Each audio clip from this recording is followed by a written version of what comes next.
Wednesday, August 20th. How we doing over there? Oh, not too bad. Getting Hurricane Aaron weather in here shortly. Hopefully it doesn't get too bad out here, but can't complain. He's gonna go to the um, Memphis and Knights game this past weekend. Should have gone because your guy JJ Weatherholt had a couple home runs this weekend, but didn't get the chance. But I'm gonna try to make some Knights games at least before the end of the season. Try to at least catch one more. But other than that, can't complain. Sounds good. You got on this day? Yeah, I do. This one, Big Mac. I don't know if you have this one or not. No. All right. August 20th, 1998. At Shea Stadium, Mark McGwire becomes the first player in MLB history to hit 50 home runs in 3 straight years. So 3 consecutive years of 50 or more home runs. Sheesh. I guess the only person that I could see doing that right now would be Judge. Yeah. What's Maybe he? Ohtani. And Ohtani. What's his last season? His last couple seasons been? Has he done? Has he went back to back 50? Judge. Let's see. He had 62 and 23. Was he 22 or 23? One of those two. Yeah. I don't know if he's gone. I don't think he's gone Wow. triple. But if That's big, Ohtani though. does again, which he's definitely on pace to, that'll be Yeah. 2 straight for him. Yeah. Schwarber, I don't think he had 50 last year, but he's definitely on No. pace for over 50. Yeah. So Schwarber's looking great. guys to look out for. Yeah.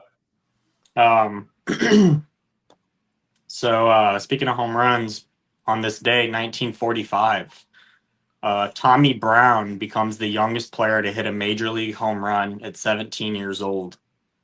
Um, that's pretty sweet to hit a. I guess he's the only one. He's still the youngest because that's all I found. But regardless, to be 17 and hit a major league home run, that's crazy. That's got to be a huge flex when you go back to high school the next day. Yeah. But yeah, there's some good ones today. There's also a 19 strikeout game by Nolan Ryan, so I thought that was pretty cool. Omar Marino, he hit 70 plus stolen bases. I think he hit number 70, 71 on this day, something like that. But yeah. I did find another one. This was kind of funny. So back on August 20th, 2008, former big leaguer Hideki Rabu, I don't know if I'm saying that right, but anyway, he was arrested after allegedly attacking a restaurant manager in Osaka. He had drunk about 20 jugs of beer prior to the 3 a.m. attack. Heck yeah. Heck yeah. That's awesome. Get off track a little bit real quick. The Yankees set a new franchise record for home runs, hitting 9. Was that yesterday? 9. Yeah. Is that today? I think it was. Yeah, yesterday. No, I think it was yesterday. Yeah, so pretty big. Judge, of course, had one. Bellinger had a pair. Ben Rice had maybe one or two. So forget who else hit one in that game, but Stanton, I believe, hit one. Which he's been excellent since coming back from his surgeries. Man, that dude's on another planet. But yeah, Yankees are slugging just like they did. Or like it was like the first game of the season, and everyone's going crazy about the torpedo bats. Yankees hitters just hit bombs, and that was hilarious. I think who are they? It was one of their former. It was against the Brewers, I believe, because Nestor was pitching. Yeah. He got beat up his very first his outings. But yeah, it looks like Yankees are doing it again. Bronx Bombers. They're not called that for for no reason. So pretty cool. But moving on to breakout players, you want to go with your first? Yeah, I'll start with my batter. I got Michael Harris the second, and what a second half of the season he's been having. He was horrible first half of the season. Yeah. He got I know he got dropped in our league because he was doing so bad. But last 32 at bats, 4 home runs, 13 RBIs, a stolen base, batting 469 with 15 hits, 7 runs scored, slugging 906. So Yeah. what a He's shades of rookie Michael Harris numbers. mhm. So Yeah, he's been excellent. Looking like himself. He's really been carrying the Braves offensively lately. Braves have been pretty weird offensively this year. No one really showed up for him. Jerkson Profar has been pretty yeah, good lately as well. But yeah, poor Braves. Poor yeah, Spencer Strider, man. That dude's getting torn to yeah. He's been pieces. fortunately.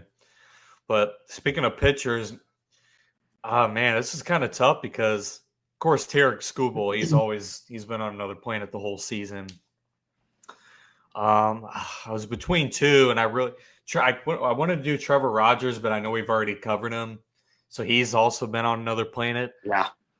I also want to go. I'm going to go two pitchers this time, just because it's so hard to choose between these two. So first one, I'm going to go Max Scherzer, vintage Mad Max. Mm-hmm. So in his last 13 innings pitched, he has 2 wins with 2 quality starts, only a 1.38 ERA.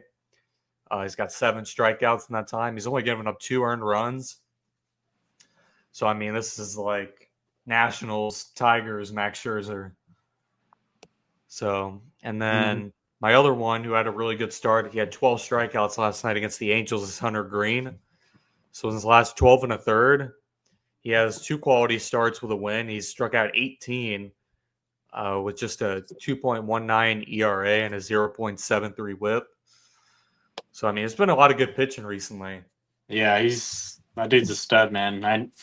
He was on a good Cy Young run to start the season until he got hurt. But you keep Hunter Green healthy one full season, he's going to be in that Cy Young race. Guaranteed top 3 pitcher in my opinion, National League. And he's pitching in Cincinnati, which makes it tough for those home games, and he still dominates there. So, if you remember too, Hunter Green came in as a 2-way player. And I thought Yeah. he was gonna be one of the first people we saw before Otani. I think they tried to make it happen with him, being a 2-way player at the Tough. beginning.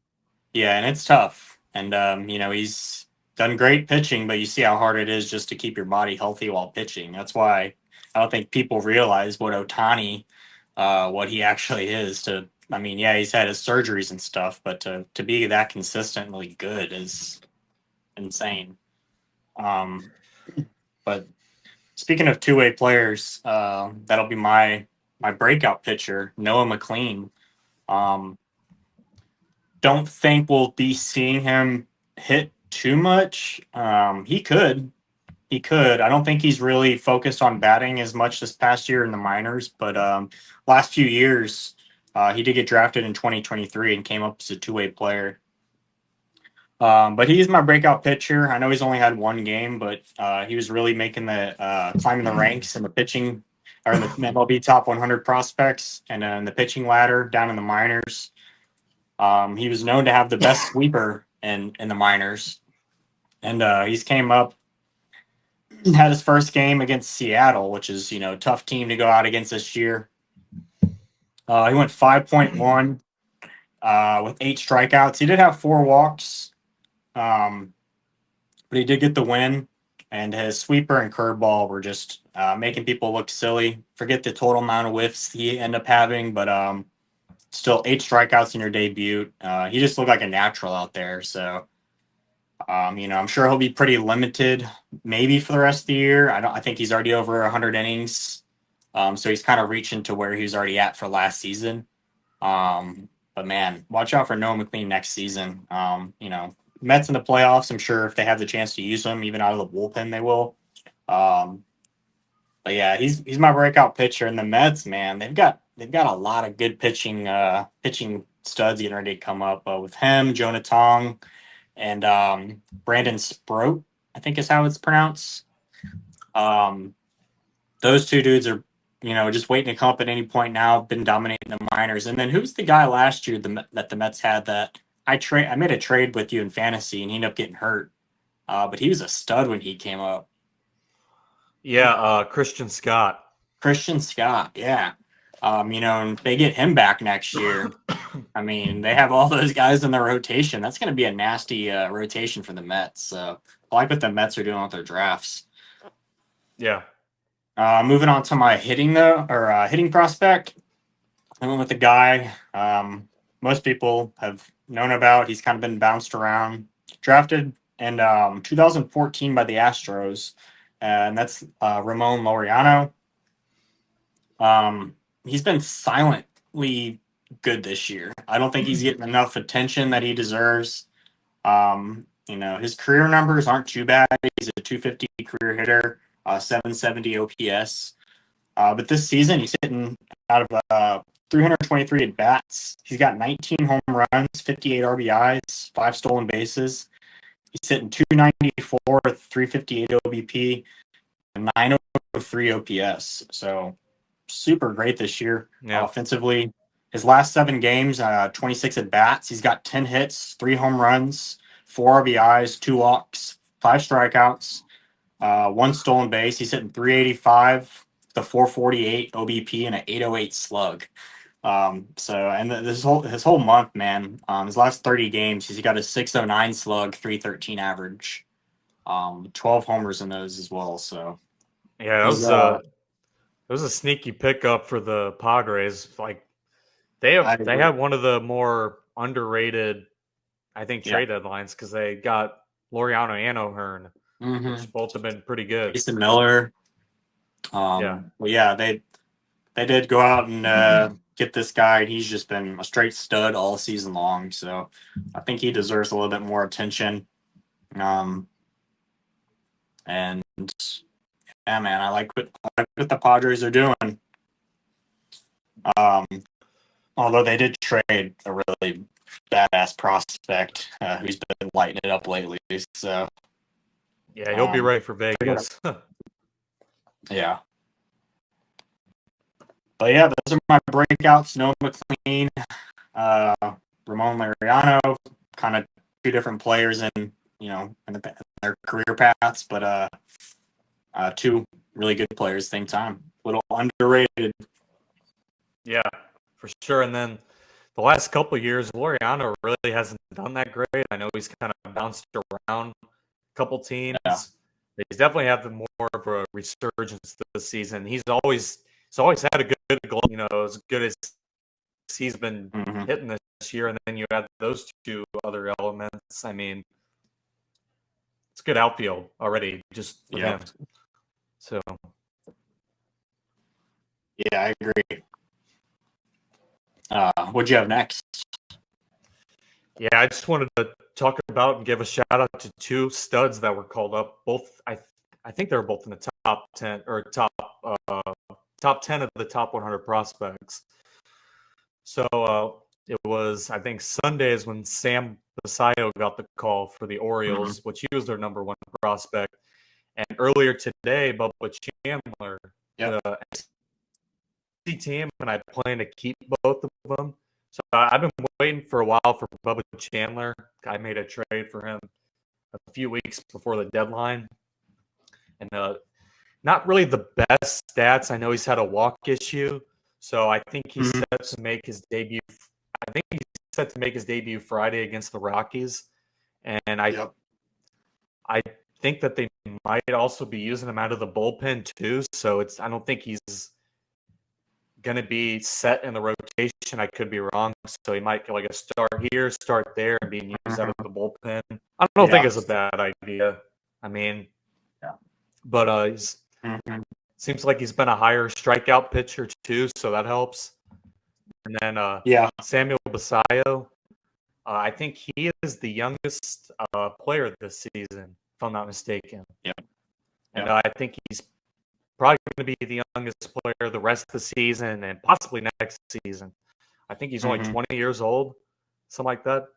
Yeah. But his minor league stats or his AAA stats this year for a catcher is really good. 23 home runs, 67 RBIs, batting 270 in just 76 games.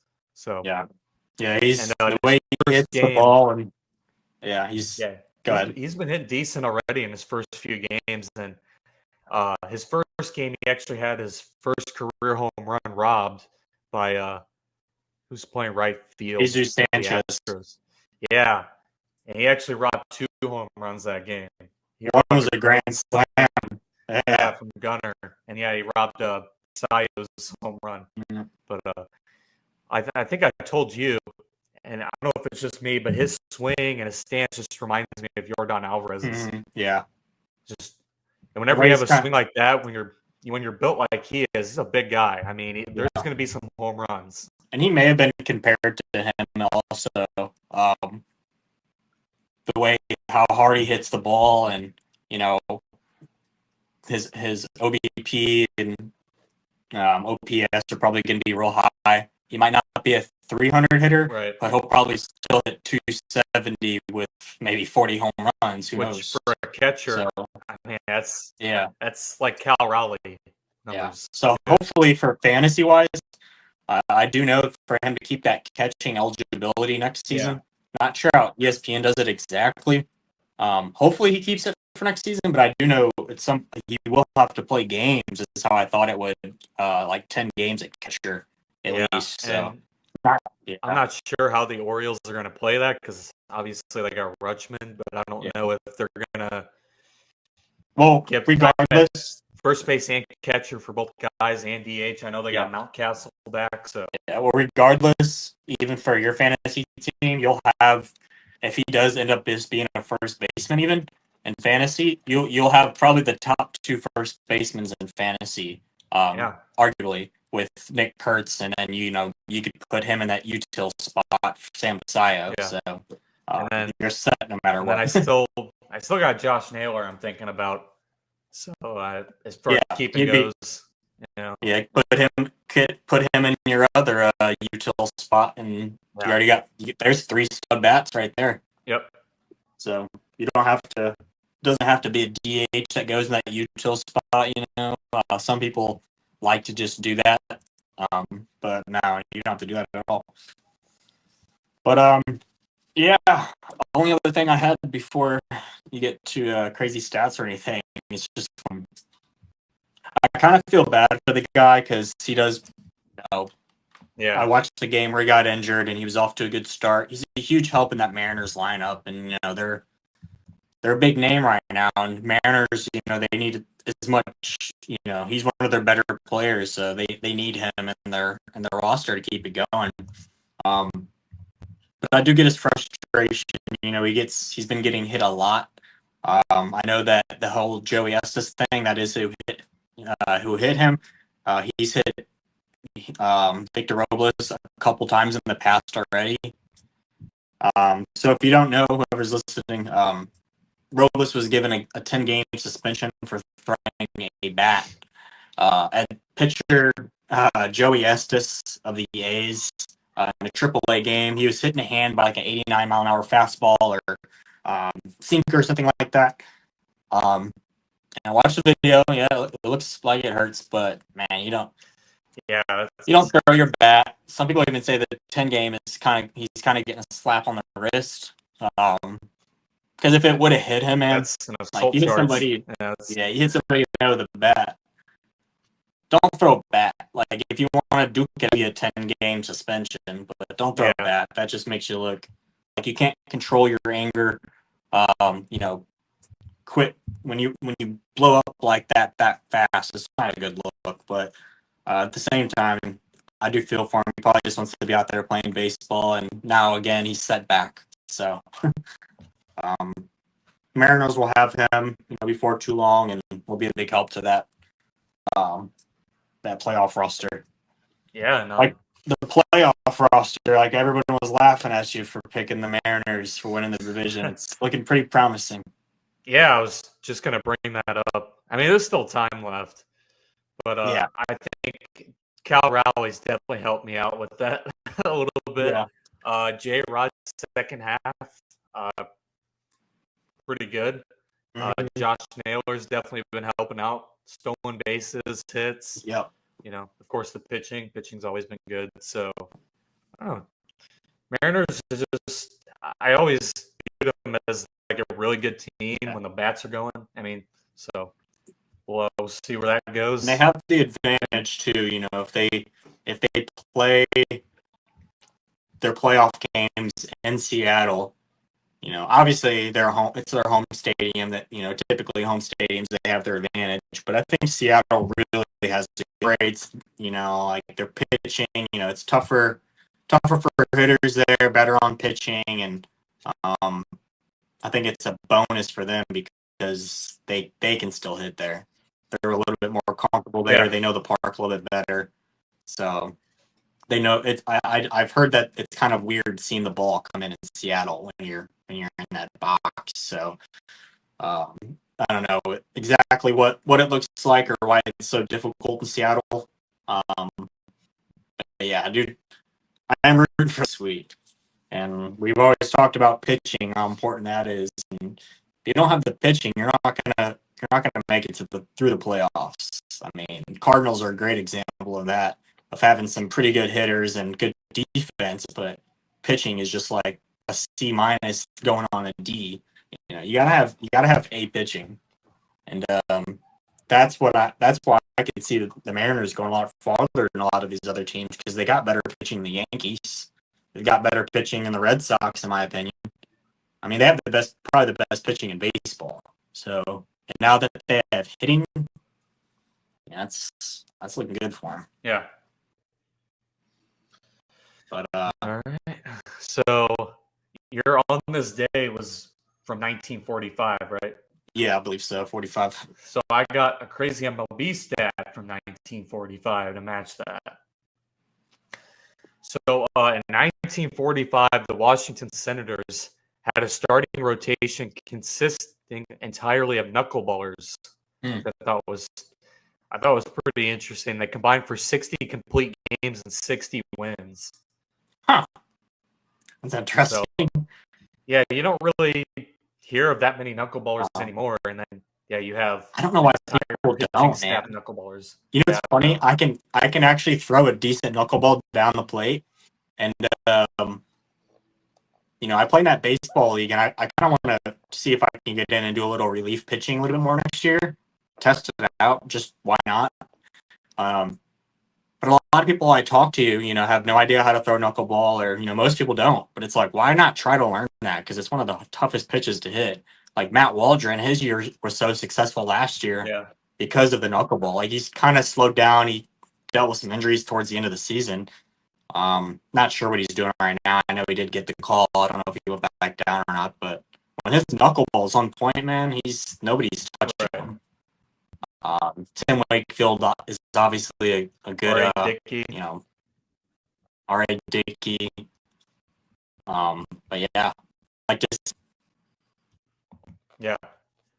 Isn't there a younger pitcher? Yeah, I think it's a relief guy, right? I forget who. Is it? I'm trying to think of who it was. There is somebody that's pitching right now that throws it, other than Matt Waldron. I can't think of who it is either. I'm pretty sure it's a younger guy, isn't it? It sounds for sure. But anyway, that's. And there's a couple people in the minors, at least one person in the minors right now. I don't know if that's who you're referring to. That there's one that he gets shown off pretty often. Can't think of who it is right now, but yeah, man. Another guy to look out for the minors, Harlan Susana for the Nationals. Yeah. Pumping gas. Yep. He had like 13 Ks or something the other day. I might use one of my last pickups on him. There you go. But I think that's it. Yeah. Until next time, Buccaneers. It's almost football season. I'll be wearing my Saints gear probably on one of these days. So, hope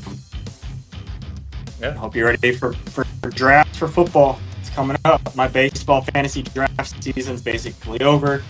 Not making the playoffs, so it's football time in my head. But until next time, it's 643. 643.